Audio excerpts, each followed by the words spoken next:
السلام علیکم ورحمۃ اللہ وبرکاتہ. وعلیکم السلام ورحمۃ اللہ وبرکاتہ. مفتی صاحب کاروبار کے لیے کوئی وظیفہ بتا دیں, کام کے لیے اور اپنے مکان کے لیے بھی. اپنا مکان بنانا کوئی ضروری نہیں, میرا اپنا ذاتی مکان نہیں ہے, تم مجھ سے وظیفے مانگ رہے ہو. کرائے پہ رہو, مزے اڑاؤ, اور کیا. اپنا مکان تو بے وقوف لوگ بناتے ہیں.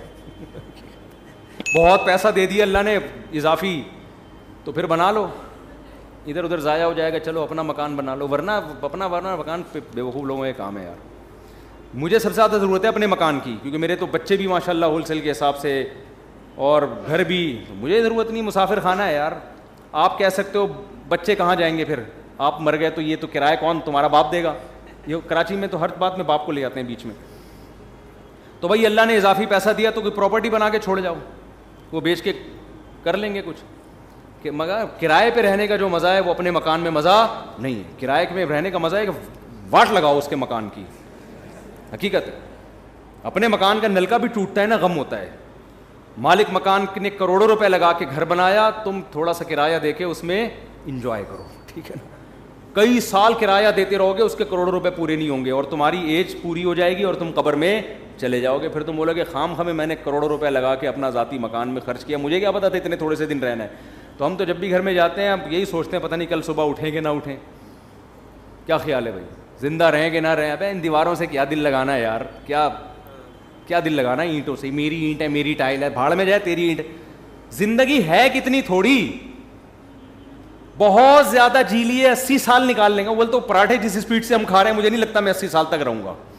صحیح ہے نا. ہم کہتے ہیں پراٹھے کھا کے مر جانا, یہ بغیر پراٹھوں کے 80 سال تک زندہ رہنے سے بہتر ہے. اللہ بچائے. ویسے جب مرنے لگتا ہے پھر آدمی یہ نہیں سوچتا, پھر کہتا ہے یار خیر.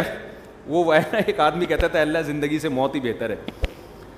بار بار کہتا تھا تو کوئی درخت پہ چڑھ کے کسی نے رسی پھینک دی, اور یہ اس نے رسی دیکھی, دعا مانگ رہے ہیں اللہ زندگی سے موت ہی بہتر ہے. تو جب پھندا دیکھا نا, اس نے کہا یہ کیا ہے. اوپر سے آواز آئی, اے میرے بندے میں اللہ ہوں, میں نے تیری دعا سن لی ہے, تو یہ پھندا گلے میں ڈال, میں کھینچ لوں گا اوپر تجھے. تو کہتے ہیں اللہ یہاں تو کوئی مذاق بھی نہیں کر سکتا. تو بہرحال زندگی کا کوئی بھروسہ. بہت جی لی, 80 سال جی لیں گے تو 80 میں کتنا ٹائم رہ گیا. ایسے ٹھک ٹھک ٹھک ٹھک کر کے ٹائم گزرتا ہے, اور وہ بھی بہت ہی مشکل ہے. اگلے سال کا بھروسہ نہیں ہے یار. تو کیا میرا مکان, میری گاڑی, میری سے بیوی ہونی چاہیے آدمی کی. اس میں آدمی غیرت کا تقاضا یہ ہے کہ اس میں یہ باتیں نہ کریں. باقی مکان مالک کا ہو, رہے گا کون, ہم رہیں گے. یہ تو فائدہ ہے نا. پیسہ اس کمبخت نے لگایا, بے وقوف نے, رہ کون رہا ہے, مزے آپ اڑا رہے ہو. صحیح ہے نا. اور کرایہ دار دیکھو, مالک مکان کے گھر کی جو واٹ لگاتے ہیں اس کا اپنا مزہ ہے, لگانی نہیں چاہیے, لیکن وہ ساری ریپیئرنگ وہ کر رہا ہوتا ہے آخر میں. اور پھر لوگ کہتے ہیں وہ نکال دے گا تو کہاں جائیں گے, کوئی بات نہیں, اگلی گلی میں چلے جاؤ. وہ بھی مسافر خانہ, یہ والی گلی, وہ والی بھی, وہاں سے بھی لاش اٹھے گی ایک دن, جنازہ وہاں سے بھی. بلکہ کرائے کے گھر میں اور آسانی ہے کہ جہاں چاہو رہو. اب دیکھو میرے پاس آپشن ہے, میں لاہور میں جا کے رہوں, کہ میں فیصل آباد میں جا کے رہوں, کہ میں اسلام آباد میں جا کے رہوں. میرے پاس آپشن ہے. جن کا ذاتی گھر ہے ان کو تو بیچنے میں اتنا ٹائم لگے گا. ہم نے ادھر نوٹس دیا بھائی ہم جا رہے ہیں, اور پتلی گلی سے نکل لو. مسافر خانہ ہے, چلتے پھرتے ہی مر جاؤ گے بھائی. تو کہیں بھی ہمارا اسٹے نہیں ہے. یہ رہنے کی جگہ بے وقوفوں کے رہنے کی جگہ ہے. جو دنیا کا پرلے درجے کا انٹرنیشنل بے وقوف ہے, گدھا ہے, وہ اس دنیا کو سمجھتا ہے کہ رہنے کی جگہ جس میں تھوڑی سی سینس ہے نا, پی کے نہیں آیا ہے, اس کو پتہ ہے یہ رہنے کی جگہ نہیں ہے, دل لگانے کی جگہ نہیں ہے. یہ بے وقوف اور گدھے ہیں جو ان اینٹوں سے دل لگاتے ہیں. پھر بھی میں کہتا ہوں بہت پیسہ ہے تو بنا لو. ایسا نہ ہو جن کا بنا ہوا گھر ہے وہ پھر کہیں کہ ہمیں بے وقوف کہہ دیا مفتی صاحب نے. ان کے بارے میں تعویل کرتا ہوں کہ ان کے پاس اتنا پیسہ تھا کہ انہوں نے کھا بھی لیا, پی بھی لیا, شادیاں بھی ہو گئیں, بچے بھی ہو گئے. اب ان کو سمجھ میں نہیں آ رہا ہے, انہوں نے کہا چلو گھر بنا لیتے ہیں. اس کا فائدہ یہ ہوگا کہ بچوں کے کام آ جائے گا پراپرٹی. حدیث میں یہ ترغیب ہے کہ اگر اللہ نے آپ کو پیسہ دیا, نہیں دیا تو ٹینشن نہ لو, اللہ پہ توکل کرو, اللہ نے آپ کو کھلایا, بچوں کو بھی کھلائے گا. لیکن صحیح حدیث ہے, اگر اللہ نے پیسہ دیا ہے تو پھر حدیث میں ترغیب ہے بچوں کے لیے چھوڑ کے جاؤ, بچوں کو لاوارث مت کرو. تو کچھ اتنا تھوڑا بہت بچا لیں بچوں کے لیے. اس کا طریقہ ہے پلاٹ لے کے ڈال دیں. سمجھتے ہو, پلاٹ لے کے ڈال دیں, اس کی قیمت زیادہ تیزی سے بڑھتی ہے. جب آپ مریں گے تو وہ بہت اوپر جا چکا ہوگا, بچوں کے کام آ جائے گا. تو ورنہ بعض دفعہ ایسا ہوتا ہے کہ بچے رل رہے ہوتے ہیں, پاؤں میں پہننے کی چپل نہیں ہوتی ان کے پاس. تو اگر اللہ نے مال دیا ہے تو پھر بچوں کے لیے کچھ آپ کو بنا کے جانا پڑے گا. سمجھتے ہو. تو اس نیت سے کوئی کر لے تو ٹھیک ہے. یہ پتہ نہیں کہاں سے بات آئی تھی, یہ سوال پوچھا کیا تھا, ہم نکل کدھر کو لیے. کاروبار کا وظیفہ, مکان کا وظیفہ تو میں نہیں بتاؤں گا, ذاتی مکان ضرورت ہی نہیں ہے. کیا کاروبار کے لیے میں وظیفہ بتا دیتا ہوں. وہ وظیفہ یہ ہے کہ صبح اٹھ کے جاگنگ کرو, پہلے تو فجر کی نماز پڑھو, پھر جاگنگ کرو, پھر پٹھان روٹی کے 2 پراٹھے کھاؤ. اس سے آپ کو ملے گی موٹیویشن. جب کاکڑ دن نہ ہو جائے گا. کاکڑ دن نہ سمجھتے ہو؟ نئے نئے لوگ آتے رہتے ہیں, پرانے بور ہو جائیں گے. دیکھو قوالی جب شروع ہوتی تھی نا, شروع میں آرام آرام سے چلتا ہے, قوالی میں آرام آرام سے چلتا ہے نا, ایک ہی سر میں ہوتے ہوتے پھر کاکڑ دنہ ایک دم جوش میں آتا ہے. تو کاکڑ دنہ کا مطلب یہ ہوتا ہے ایک دم ہٹو بچوں کام ہو جائے اور ایک دم طبیعت میں جوش آ جائے. تو صبح فجر کی نماز پڑھو, پھر اس کے بعد کرو طبیعت سے جاگنگ, خوب پسینہ نکالو. پراٹھے نہیں کھاؤ, جو مرضی کھانا ہے کھا لو. اس تو ہو جائے گا, کیا ہو جائے گا, کاکڑ دنہ. آپ کی اسپیڈ بڑھ جائے گی. پھر آپ پلاننگ کرو میں نے کرنا کیا ہے, اور تہجد میں 2 رکعت پڑھ کے اللہ سے دعا بھی مانگ لو کہ اللہ مجھے رزق دے. حدیث میں آتا ہے اللہ تعالیٰ رات کے آخری حصے میں آسمان دنیا پہ آ کے کہتے ہیں حل من مسترزق ارزق لا, کوئی ہے روزی طلب کرنے والا, میں اس کو روزی دوں. وظیفوں میں ٹائم ضائع کرنے کے بجائے اس وقت 2 رکعت پڑھ کے اللہ سے کیا مانگ لو, روزی مانگ لو. ہمارے یہاں کیا کرتے ہیں, میں کسی کو بتاتا ہوں نا تہجد میں 2 رکعت پڑھ کے اللہ سے روزی مانگ لے. وہ تہجد میں 2 رکعت پڑھنے کے لیے اٹھتا ہے, اس کے بعد پھر سوتا ہے, 1 بجے اٹھتا ہے پھر وہ. تو اللہ کیا کہے گا, مانگ تو روزی رہا ہے, کام سارے نحوست والے کر رہا ہے. روزی کو دھکا دینے والی بات ہے نا. جو 1 بجے سو کے اٹھے گا, اور کراچی میں 2 بجے کسی کو فون کرتا ہوں, کہتے ہیں میں ناشتہ کر کے آ رہا ہوں, دوپہر 2 بجے میں کیا کر کے آ رہا ہوں, ناشتہ کر کے آ رہا ہوں. تو کاروبار گیا کہاں, تیل لینے. آپ کہہ سکتے ہو کہ میں فجر کے بعد جاگنگ کر کے رات کو تہجد میں 2 رکعت پڑھ کے اللہ سے دعا مانگوں گا, پھر فجر کے بعد جاگنگ کروں گا, پھر آپ کے مشورے پر 2 پراٹھے کھاؤں گا. اور کاکڑ دن 2 پراٹھے, یہ ویسے ہی کہہ رہا ہوں میں, مزہ آتا ہے کہنے میں یار, پتہ نہیں کیوں پراٹھے میں. باقی آپ جو مرضی کھاؤ, پراٹھے تو نقصان دیتے ہیں لیکن جو مرضی کھاؤ. اس کے بعد پھر میں جب یہ سارے کام کروں گا, میں دکان جاؤں گا تو میرے علاوہ کوئی بندہ شاپ پہ ہوگا ہی نہیں. تو کاروبار کیسے چلے گا صبح صبح؟ صحیح حدیث ہے بورک لامتی فی بکورہا, اللہ نے میری امت میں صبح کے وقتوں میں برکت. یہ میری بھی روٹین خراب ہوئی ہے, میری اپنی روٹین بھی خراب چل رہی ہے کراچی کی وجہ سے, لیکن اس کو سیٹ کرنے کی ضرورت ہے. تو صبح حدیث میں آتا ہے اللہ نے برکت رکھی ہے. اب لوگ کہتے ہیں ہم جب صبح دکان پہ بیٹھیں گے تو ہمارے علاوہ اس پوری کائنات میں کوئی بھی نہیں ہوگا, تو کسٹمر ہوگا ہی نہیں, تو کاروبار چلے گا کہاں سے؟ تو بھائی صبح اٹھنے کا مطلب ضروری نہیں کہ دکان پہ جا کے بیٹھ جائیں.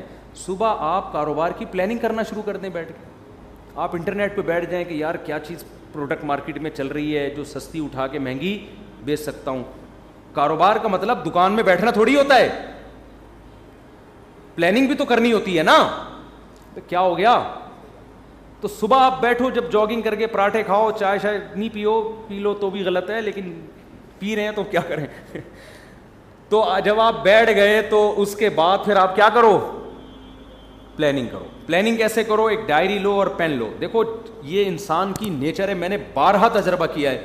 موبائل کی ڈائری میں جب آپ پلاننگ کرتے ہو آپ کا دماغ نہیں چلتا. یہ کچھ قدرت کی طرف سے یہ ہے. دماغ انسان کا جب ہی چلتا ہے جب اس کے ہاتھ میں قلم ہو. اٹھائیے نا, قرآن میں بلا وجہ نہیں اٹھا لی. میں نے دیکھا ہے کہ میں اگر کمپیوٹر پہ کچھ لکھ رہا ہوتا ہوں نا, کوئی دماغ جیسے کتاب لکھنی ہے, کوئی مضمون لکھنا ہے, زیادہ دماغ نہیں چلتا کمپوزنگ میں. ادھر آپ نے پین اٹھایا اور ڈائری اٹھا کے لکھنا شروع کیا, دماغ چلنا شروع. پھر اس کو بے شک کمپوز کرا لو بعد میں.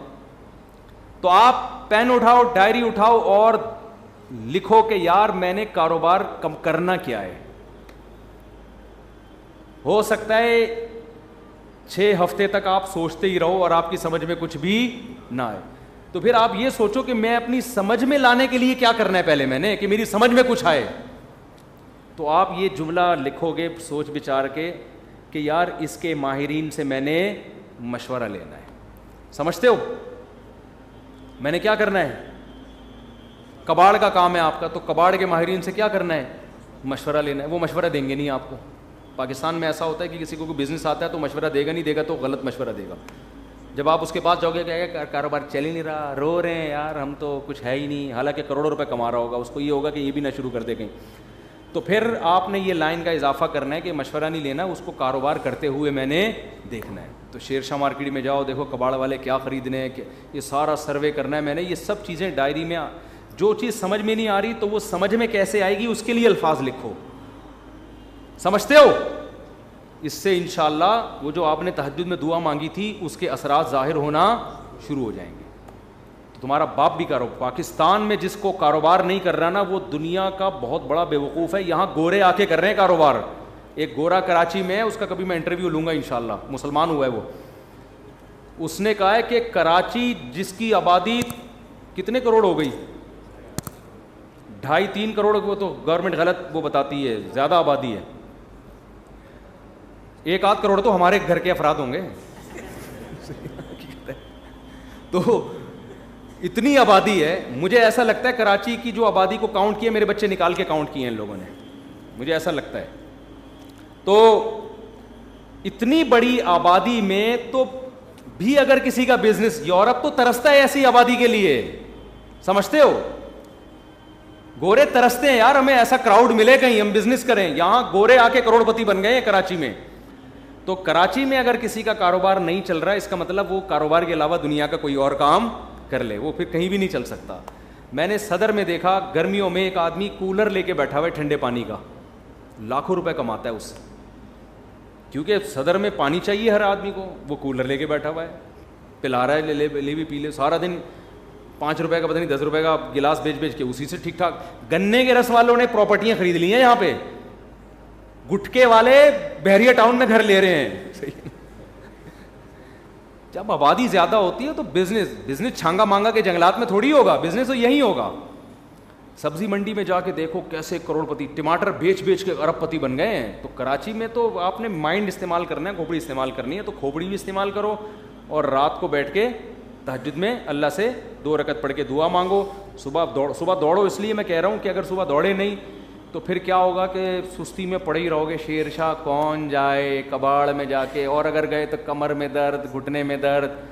اور اس نے کہا کہ یار یہ ذرا اسٹیل تھوڑی سی اٹھائی, اور جس زاویے سے اٹھائی قیامت تک کے لیے ویسے ہی ہو گئے.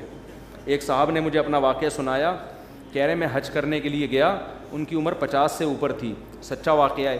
کہتے ہیں میں حج کرنے کے لیے گیا تو پہلے چکر میں رمل کرنا پڑتا ہے نا تھوڑا اکڑ کے, کہہ رہے میں نے یوں کیا تو میں یوں ہی ہو گیا, کیونکہ عادت ہی نہیں تھی ورزش کرنے کی, چلنے پھرنے کی. کہہ رہے ہیں ایسا پٹھے میرا پہلے جھٹکے میں ہی اٹکے ہیں, اکڑے ہیں, کہ اس کے بعد میں کافی ٹائم لگا دوبارہ نارمل کنڈیشن میں آنے میں. مالشیں ہوئی, پتہ نہیں میڈیسن لیے, پھر جا کے وہ رمل ہی رہا ان کا. اب تک میرا خیال ہے رمل ہی ہوتا ہے ان کا, گھر میں بھی رمل کرتے ہوئے آئے ہو. تو یہ حال ہو جاتا ہے انسان کا. تو اس لیے میں کہہ رہا ہوں صبح دوڑو گے تو ذرا فائدہ ہوگا. تو یہ وظیفہ میں نے آپ کو بتا دیا, اس پر عمل کریں. پھر بھی پیسہ نہیں آیا تو اس کا مطلب اللہ نے آپ کی قسمت میں کیا لکھی ہوئی ہے, غربت. پھر وہ نجومی والا واقعہ سوچا کریں کہ ایک نجومی کے پاس گیا غریب آدمی کہ بھائی میرے پاس پیسہ یہ کیا ہے, میں بہت پریشان ہوں غربت سے. اس نے کہا, اور لکیریں دیکھ کے کہا 10 سال اور پریشان رہیں گے آپ. یہ خوش ہو گیا کہ پھر اس کے بعد شاید پیسہ آ جائے. اس نے کہا پھر پیسہ آئے گا. اس نے کہا نہیں, پھر آپ کو غربت کی عادت ہو جائے گی, پریشانی ختم ہو جائے گی. تو آپ اس طرح سے بزنس کریں, یا تو پیسہ آ جائے گا ورنہ آپ کو کھجل خواری کی عادت پڑ جائے گی. یہ بھی ٹھیک ہے, کیا خیال, اس کا اپنا مزہ ہے بھائی. یہ جو رات کو گٹر کے ڈھکن پہ بیٹھے ہوئے ہوتے ہیں, آپ کیا سمجھتے ہیں ٹینشن میں ہوتے ہیں بے روزگار لوگ؟ تو لائف کو انجوائے کر رہے ہوتے ہیں.